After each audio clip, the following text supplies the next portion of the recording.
Hello, and in this video we're going to be looking at CO03 .1.5, which asks you to recognise when and how you would raise matters of conflict which conflict with ethical values or legislation.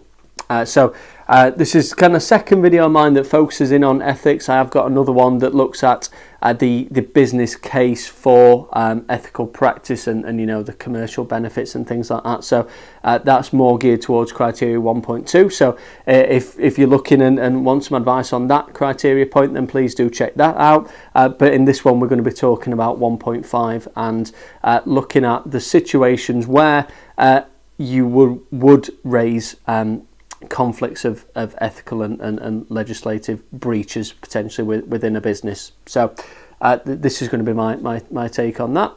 So essentially there's two parts to this question. You're looking at how and when, and ethical and legislative. So you want to make sure you're covering off all of those points really, and it's important that you address both of those elements.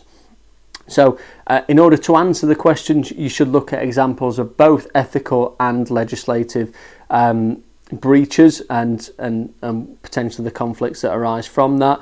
And if you are linking to a specific company, you may want to highlight company-specific values, principles, ethics, or company-specific legislation or industry-specific legislation as well, to really add weight to your answer. For example, I used to work in an education recruitment company, and we had very strict guidelines on the vetting procedures that we had to carry out before we could employ people to work in schools. So that's kind of like an example there of an industry-specific form of legislation.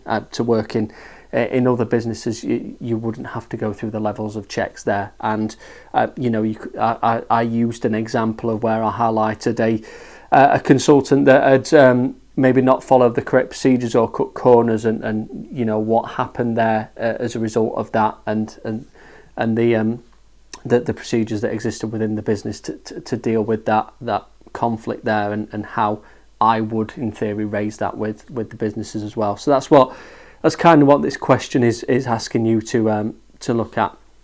So like I say, focusing on your own business, industry, or you could even use more generalist laws that govern all businesses, things like employment law and things like that.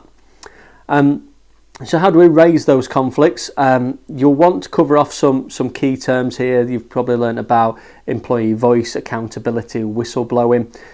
All terms like this are really good to tie in here.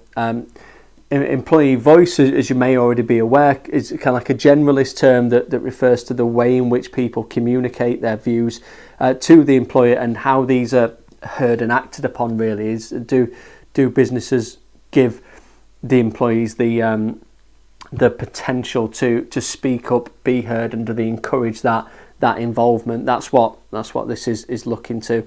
And again, you may want to link that in with the profession map. Again, it'll keep coming up in your studies.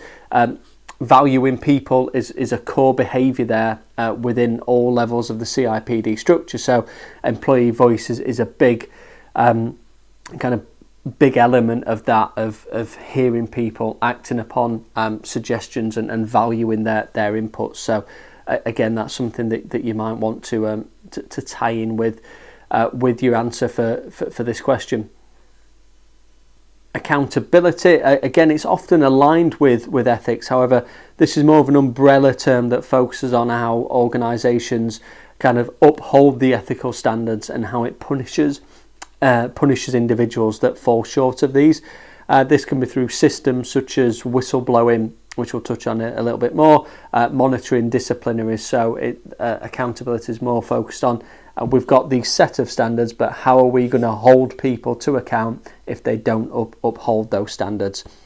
So that's what we mean by that.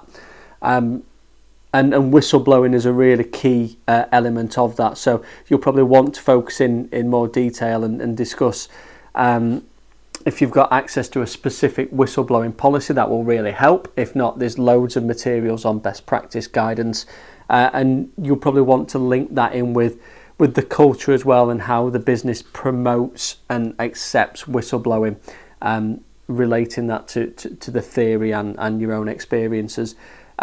I think it's important to recognise when talking about whistleblowing is that it presents a very vulnerable situation for both the employee that is going through that process and the employer themselves as well, if they don't follow the correct processes and take it seriously. So it's important that there is a whistleblowing policy there, that people within the business are encouraged to follow it, to speak up, and that it is universally accepted across the business. Otherwise, the whistleblowing policy won't have any significant benefits if people are too scared to follow that through and speak up. So again, that's something that you'll really want to discuss, because whistleblowing is perhaps the most common and the best way to kind of answer how you would kind of raise those matters of legislative or ethical breaches within the business. And again, that links in quite a lot with company culture and values and ethics as well. So that's kind of how I approached a very similar question on my CIPD studies, and the theory and the tools that I spoke about there as well.